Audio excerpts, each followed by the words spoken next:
Remnants of Filth, Chapter 10, Heart's Fire. Moshi badly wanted to kick Zhou Gongsi to death, but he had to remain anonymous. All he could do was pitch his voice lower and icily snap, "Get lost." "Hey, what's with that tone?" Zhou Gongsi's friendly overture had been rudely rejected, so after a momentary shock, he turned nasty. "Don't you know who I am?" "Do I care who you are? Don't you see what I'm doing? Hurry up and get lost." Gumong seemed fascinated by Moshi acting the tyrant and stared unblinkingly into his eyes. They were so close to each other that Gumong's direct stare made him uneasy. "Stop looking at me like that," Moshi whispered. Gumong was exceptionally obedient, so he lowered his lashes to stare instead at Moshi's pale lips. Moshi was at a loss for words. When Zhou Gongsi saw the pair still tangled together, paying him no mind at all, he raised his voice to shout angrily, "You're telling me to get lost? Why don't you check yourself first?" He ground his teeth. "Your Zhouge wants that one to keep him company. So why don't you smarten up and get out of the way? Don't you know where I'm from? The Bureau of Military Affairs. I'm friends with Chihei Jun, General Mo. You scared now? Just wait until I tell on you. He'll break your legs." Moshi blinked in silence. Zhou Gongsi was too far gone, and the longer he spoke, the worse he got. "And you, goo asshole, you little bastard. Last time, you wouldn't let me even kiss you no matter what I said. But you're fine with it now that it's someone else? Everyone says your souls are damaged and your mind's broken. Pah! How could you be picky if your mind was broken?" Moshi's heart skipped a beat. "Souls damaged? Mind broken?" He stared at Gumong's face, up close. All the strangeness from earlier coming back to mind. His ears rang. He felt like he couldn't breathe. "You're only faking it for some pity. What souls are you missing? How is your mind broken? You're just a bastard. Traitor." Gumong frowned, wanting to say something. "Don't move." Even though blood still pounded in Moshi's ears, he reacted in time to stop Gumong. He closed his eyes, willing himself to remain composed. "Don't move." Their mouths were so close that Moshi's every whisper sent a gust of heat sweeping over Gumong's lips. This sensation startled him. He instinctively tried to struggle free, but Moshi's formidable strength kept him restrained with one hand. "Listen to me," he hissed. Gumong didn't want to listen, but neither could he move, and so Moshi's warmth melded into his lungs, only to leave on the next exhale, breaths intertwining in the searing heat between them. Gumong's eyes were glued to Moshi's face. Moshi swallowed, head spinning as he slowly surfaced from the revelation of Gumong's condition. He collected himself with effort and opened his eyes to look at Gumong again. Afraid he would make a fuss, he chose his words carefully. "Have I hit you before?" Momentarily confused, Gumong shook his head. "Has he hit you before?"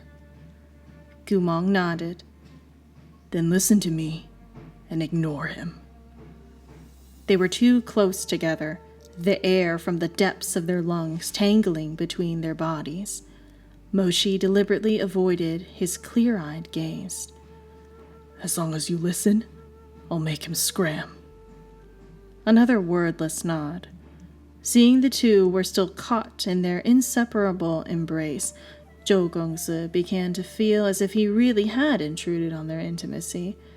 He became even cruder and more furious, aroused, yet frustrated. "What's wrong, Gumong? You still won't say anything? What a miracle! You ignore everyone else who comes to your room. So, Is this man especially handsome? Or is he especially good in bed? Or is it that he's broken our agreement and he secretly paid you? Traitorous bastard that you are. Zhou Gongsi stepped closer, his ragged breath smelling of alcohol. How come a little whore like you wants him to fuck you so bad? He mumbled. Drunk people always sounded a little incoherent, rambling this way and that. After Zhou Gongsi was done taunting Gu Mong, he decided to move on to provoking Mo Shi. Hey there! Who exactly are you? Why don't you turn around and let your big brother take a look? Judging by your behavior, you must come often. Zhou Gongsi dared to tug unsteadily on Mo Shi's sleeve. How many times have you had him? How does our great General Gu feel? Is he hot? Is he tight? Does he make you feel good? This Zhou Gongsi had managed to utterly disgust Mo Shi. Mo Shi's hand whipped out to slap that Zhou asshole square across the face. It was a violent strike. Blood spurted from Zhou Gongsi's nose as he crumpled to the ground. Before Zhou Gongsi could get his bearings, Mo Shi kicked him to the ground, making sure he fell flat on his face at an angle that prevented him from turning. I told you to get lost! Sparks flew from Mo Shi's eyes, his teeth tightly gritted. Don't you fucking get it? You dare hit me! You actually dared to hit me! How insubordinate! Zhou Gongsi wailed. Who are you? I'll report this to His Imperial Majesty. No, I'll report this to General Mo. I'll report this to my dad. There was a loud clang. Mo Shi had tossed something before him. One bleary glance was all it took for Zhou Gongsi to break out in a shock of cold sweat. He sobered up a great deal, convulsing with a squeak before going still. Mo Shi was so repulsed by Zhou Gongsi's earlier crudeness that his expression was yet twisted. Will you? He asked menacingly. No. Are you going to visit him again? No. Mo Shi let him go with one last kick. Get lost! Don't let me see you again. Zhou Gongsi staggered up and stumbled away, too afraid to even look back. Mo Shi stood there stonily for a time, letting his anger dissipate. Then he bent down and picked up the command token marked with Chenghua, Bureau of Military Affairs, and fastened it back into the compartment within his sleeve. He turned to glance at Gu Mong, who stood by the wall with his hands behind his back, obediently watching, without making a sound. In the chaos, his initial bewilderment had faded. Mo Shi had wanted to interrogate Gu Mong further, but at the sight of Gu Mong's peaceful face, all he felt was a pain like his heart was being cut apart, a turmoil he couldn't suppress. There was no point in asking Gu Mong anything anymore, and Mo Shi had no idea what would happen if he stayed any longer. Into this silence, Gu Mong suddenly spoke. He's scared of you. Mo Shi said nothing. You're scared of him too. Mo Shi seemed deeply insulted by this, turning to shoot him a fierce glare. Why would I be scared of him? You were scared he would recognize you. Mo Shi looked at him. His mood was no longer so vicious, though his expression remained displeased. What does it have to do with you? Did he? No. Mo Shi's voice was cold and stiff. It was as if the scalding breaths that had brushed against Gu Mong's skin earlier had never existed. But he saw your token. There's no name on it. Every high-ranking official at the Bureau of Military Affairs has one. Mo Shi glanced at him as he fastened his sleeve compartment. You did too. Gu Mong was surprised. Me? His confusion upset Mo Shi. He didn't want to talk to Gu Mong anymore, and he still feared what he would do if he stayed. He pushed open the door, and left without a backward glance. The freezing night wind blew at Moshi's face as he stepped into the street outside. He tried to calm himself, but it was to no avail. Souls damaged. Mind broken. Mind broken? Wind whipped across his face, the corners of his eyes stinging as if flayed.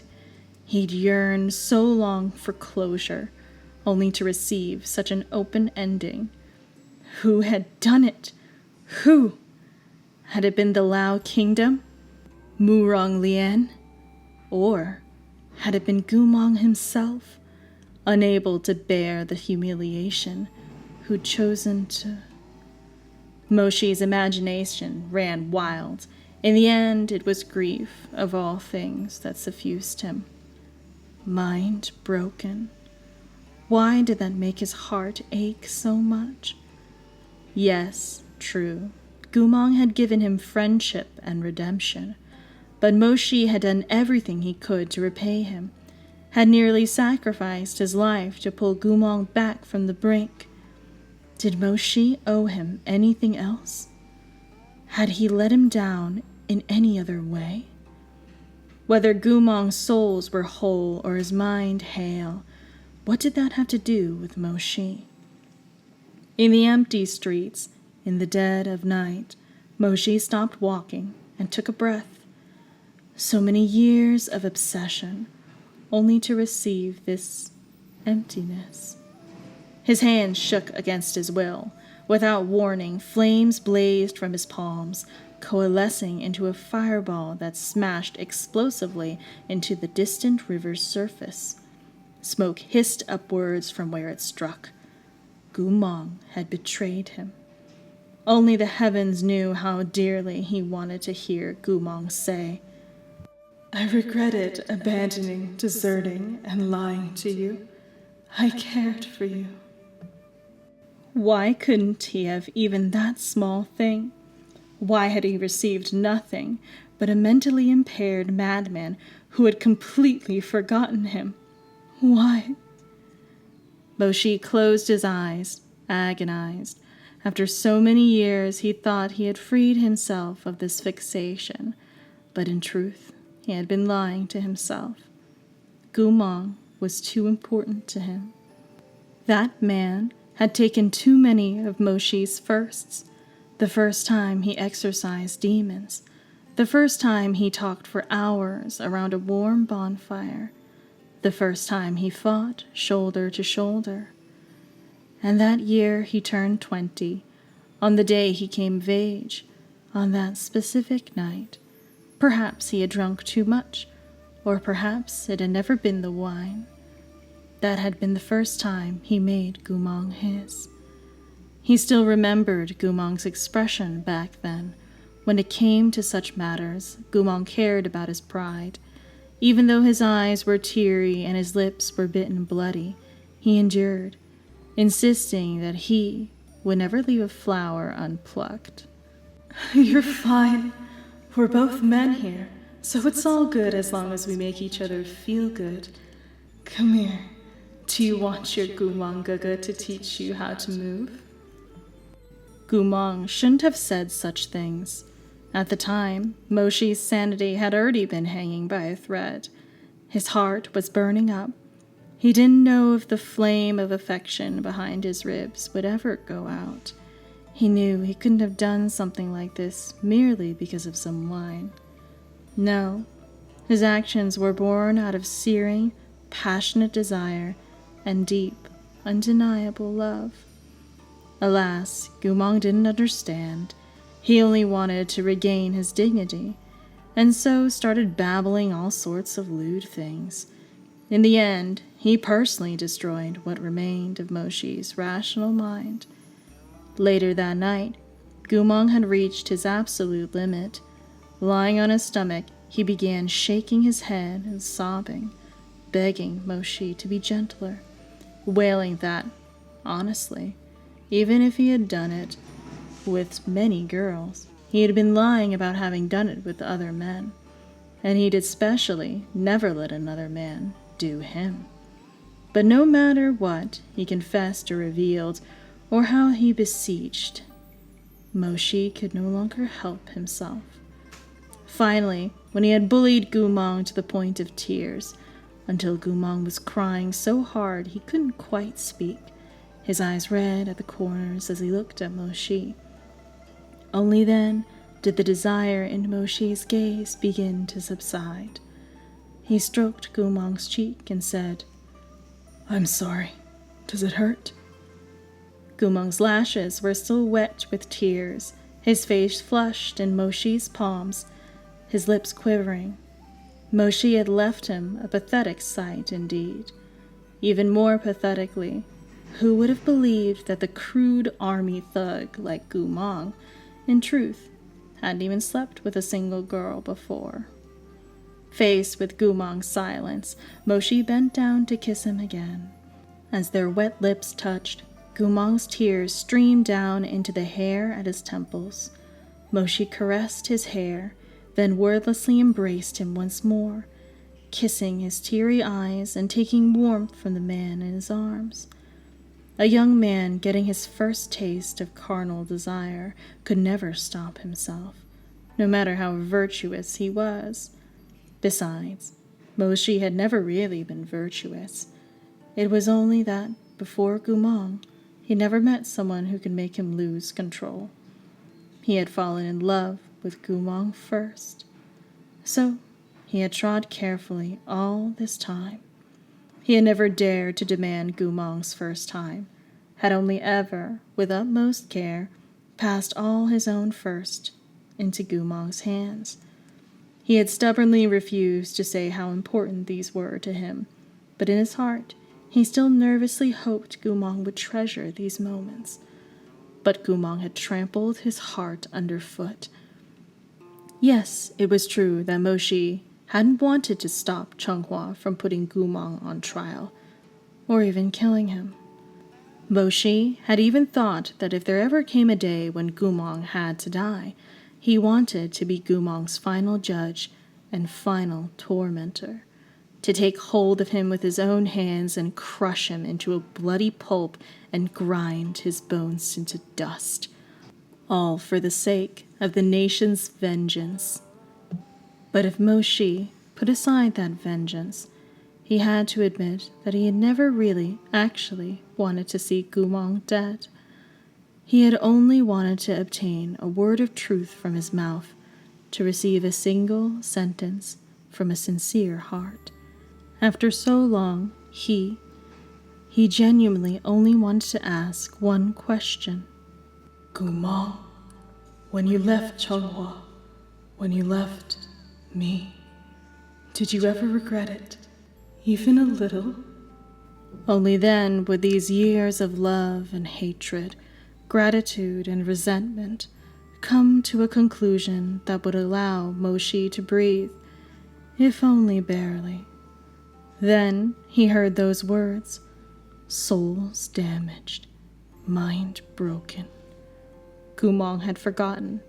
He would not suffer, but Moshi was damned to an eternity without reprieve. No one knew Moshi had gone to Lu Mei Pavilion to see Gumong, but in the following days the people of the Bureau of Military Affairs could distinctly sense General Mo's displeasure. Even though Moshi went around looking displeased all the time, and his expression was rarely genial when he spoke to anyone, his moodiness had become even more pronounced. He didn't grow distracted during military councils, but his phrasing grew more curt. When the others chattered idly during the meeting, Moshi would at once level a dark stare at them, even if he didn't cut them off, until the offending individual swallowed their own babble. This was hardly a problem in itself, but one day General Mo inexplicably berated the young master of the Zhou clan for an hour straight, saying he had slacked off on his martial responsibilities and was excessively depraved, even though no one knew what Zhou Gongzi had done wrong. "Copy the Bureau of Military Affairs rulebook 100 times and deliver it to me tomorrow," Moshi said. If you commit another offense, you can call your dad to drag you back home. Zhou Gongsi obeyed in a fit of terror and left, quaking all over.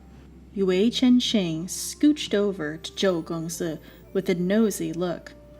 Hey, what did you do? I don't know. If you didn't do anything wrong, why would that ice cube face get so angry? Yue Chenxing glanced around, smiling deviously. Be honest, are you keeping a stash of portraits of Princess Mengjie? Zhou Gongsi's face paled, looking as if the heavens were about to strike him down. Bro, spare me! How could I dare? Yue Chenxing rubbed his chin and looked at Mo Shi in the distance, who was staring down at the sand table with his arms crossed. That's weird. Then why does he have such a short fuse right now? In the end, Mo Shi, with said short fuse, couldn't control himself. He pretended not to care for 2 days, but in the end he asked his head housekeeper how Gu Meng had been these past 2 years. In this day and age, being a housekeeper was no easy task. Those in the positions had to excel in both managerial duties and menial tasks, advise the lord and comfort the lady, console the concubines, and deal with the young master's disputes. Shihei Manor's housekeeper was named Li Wei. All the other housekeepers of other noble lords envied him, as they knew General Mo kept a simple staff and had neither wife nor children, nor concubines. It sounded like a blissfully carefree arrangement. Only Li Wei knew how hard it was to work in General Mo's employ, because General Mo would ask questions without the slightest warning. Sometimes General Mo's questions brewed in his mind for ages until he couldn't stand them anymore. By then, General Mo would have worn his own patience thin, so he would want to know the answer straight away, and would be annoyed if it were even slightly delayed. In working for this master, Housekeeper Li had to think 3 steps ahead before he even did anything, then 4 steps ahead when it was done. After all these years, he had more or less honed himself into a prodigy.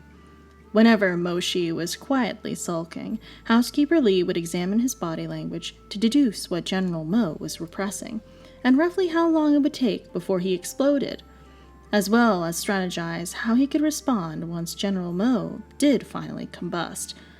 This time was no different.